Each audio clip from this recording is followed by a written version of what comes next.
থানা পুলিশ কি আপনাদেরকে মানে এই নিরাপত্তার বিষয়ে বা তাদের সাথে কথা হয়েছে, তারা কি আশ্বাস দিচ্ছে আপনাদের? তারা বলছে যে আপনারা যদি কোনো রকমের কোনো হুমকি আপনাদের কেউ দেয় বা আপনারা মনে করতেছেন আপনারা কিন্তু হুমকির ভিতরে আছেন, সাথে সাথে আমাদের বলে আমরা আমাদের সর্বোচ্চটা দিয়ে আপনাদের সাহায্য করবে, আমরা দরকার আমাদের ফোর্স অনুযায়ী আপনাদের পাহাড় অনুযায়ী পাহাড় ব্যবস্থা করবে, সেটা বলছে। আপু এই যে এখন সর্বোপরি আজকের যে সংবাদ সম্মেলন, আপনাদের মানে দাবি, আপনারা কি দাবি জানাচ্ছেন সামনে? আপনি দ্রুত বিচারের কথা বললেন, ঠিক আছে, দ্রুত বিচার ট্রাইব্যুনালের কথা সম্ভবত বললেন, তো এই সংবাদ সম্মেলন থেকে আপনাদের দাবিটা কি এখন? আমাদের দাবি একটাই যে প্রত্যেকটা আসামি যারা যারা এর সাথে সম্পৃক্ত সরাসরি এবং পিছন থেকে যারা মাস্টার মাইন্ড, প্রত্যেককে আইনের আওতায় আনা হোক এবং ফাঁসি কার্যকর করা হোক। দ্রুত ট্রাইব্যুনালে বিচার কার্য অতি দ্রুত শুরু করে শেষ করা হোক, আমরা সেটা চাচ্ছি। কারণ আপনারা যদি মানে ইয়ে হয়ে যায় যে করবো করবো করতে করতে করতে করতে এমন মামলা 10 বছর 20 বছরও চলে, বিচার পায় না, কিন্তু আমরা সেটা চাচ্ছি না। আমরা চাচ্ছি যে 1 মাসের মধ্যে এই বিচার কার্যটা শেষ হোক, আমরা সেটা চাচ্ছি। তাহলে অতি দ্রুত ট্রাইব্যুনালে এই বিচারটা শেষ হয়, আমরা সেটাই চাচ্ছি। এবং আইনমন্ত্রীর কাছে আমরা বিশেষ অনুরোধ, আপনি একদম মানে নিজের অন্তঃস্থল থেকে দেখবেন যে এই সোয়া ভাবে নির্মমভাবে প্রত্যেকটা বাংলাদেশের মানুষ, প্রত্যেকটা মানুষ কান্না করছে, প্রত্যেকটা মানুষ কিন্তু কান্না করছে, এমন ভাবে নির্মমভাবে মারছে, প্রত্যেকটা মানুষের চোখে পানি ঝরছে। তো আমরা চাচ্ছি যে এই যে যারা যারা যারা এটার সাথে জড়িত, যারা যারা এখানে আমাকে মারছে, তাদের বিচারটা দেখে যেন প্রত্যেকের মুখে হাসি ফোটে, এমন বিচার হোক। ঠিক আছে, ধন্যবাদ।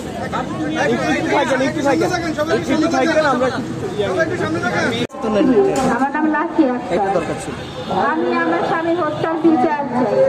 এমন কঠিনত বিচার চাই, ওনারা যেভাবে কঠিনত ভাবে মারছে ওনাদের ওইরকম শাস্তি চাই। জানি জঘন্য কাজ করার আগে 3 বার ভাবে যে এরকম কাজ আমি যারা না করি, আমার মতন কেউ যেন স্বামী হারা না হয়, আমার সন্তানের মতন কেউ যেন বাবা হারা না হয়, আমার ছেলে মেয়ের ভবিষ্যৎ যারা নষ্ট করে দেবে।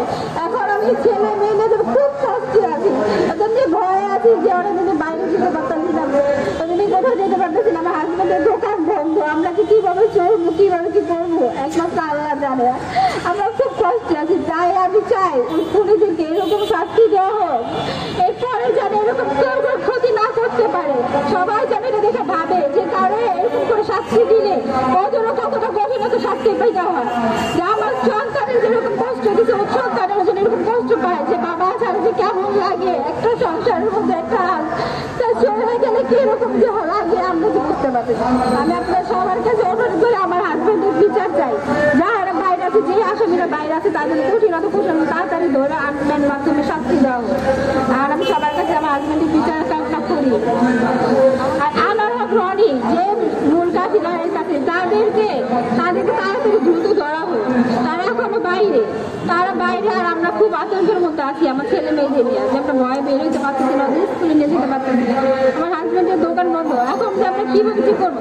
আর আমি চাই এমনকি ওর বাইরের অনি আনার হক রনি মানে ওনার পুরো বাইরের অনি ওনাদের সব মেয়ে এতদিন হয়ে গেছে। সবার কাছে অনুরোধ আমার হাজবেন্ডের দ্রুত বিচার চাই, তাদেরকে তাড়াতাড়ি ধরে আইনের মাধ্যমে কঠিন শাস্তি দেওয়া হোক। মামলা তুলে নেওয়ার জন্য কেউ আপনাদের হুমকি দিচ্ছে কিনা?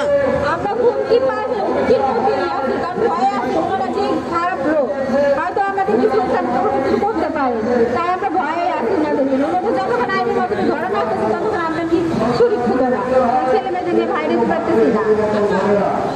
আমাদের সবার কাছে অনুরোধ আমার হাজবেন্ডের হত্যার বিচার চাই।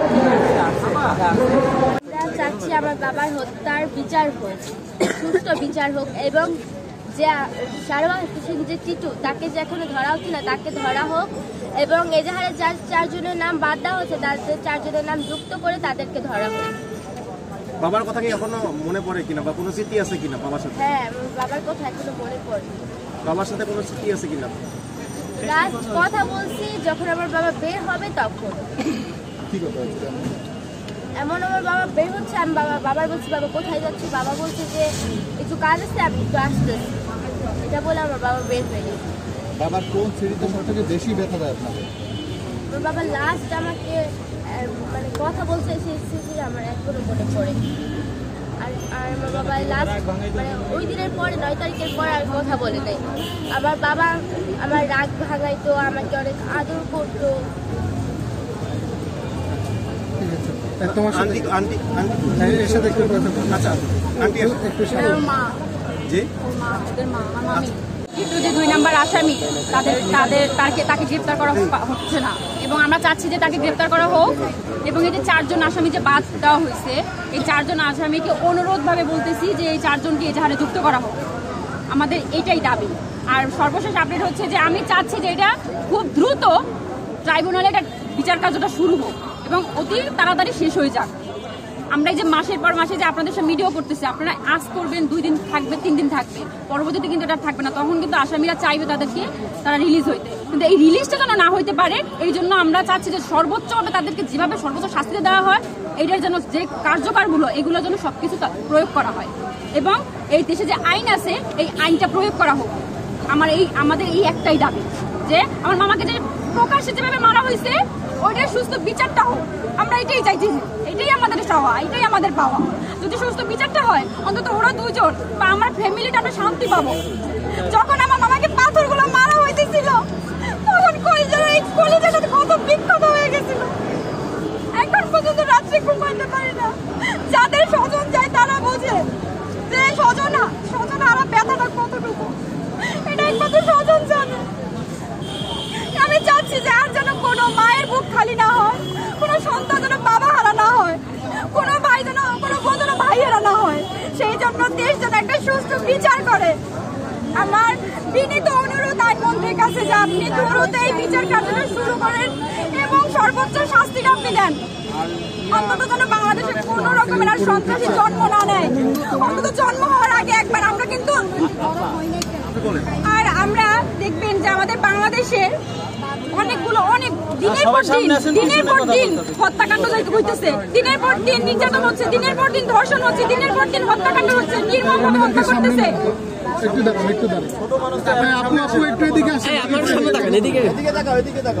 হ্যাঁ বলেন। দিনের পর দিন হত্যাকাণ্ড হচ্ছে, নির্মমভাবে মারছে, গলা জবাই করে মারতেছে, মানে কি নৃশংসভাবে মারতেছে। আমি শুধু আমার মামার কথা বলতেছি না, প্রত্যেকটা স্বজন হারার ফ্যামিলির কথা উল্লেখ করতেছি যে প্রত্যেকের যেন যারা তাদের স্বজন হারাইছে প্রত্যেকটা স্বজনই যেন তাদের সুষ্ঠু বিচারটা পায়।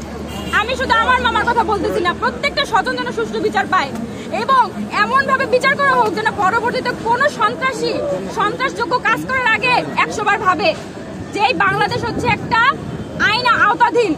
এই বাংলাদেশে কোনো রকমের অন্যায় কাজ চলবে না, এই বাংলাদেশে কোনো রকমের কোনো সন্ত্রাসী জন্ম নিতে পারবে না। এটা হবে একটা স্বাধীন দেশ। আমরা কি স্বাধীন দেশে বাস করতেছি যেখানে রাস্তায় দিবালোকে সবাই একটা মানুষকে মেরে ফেলা হচ্ছে? আমরা কেমন স্বাধীন দেশে বাস করতেছি?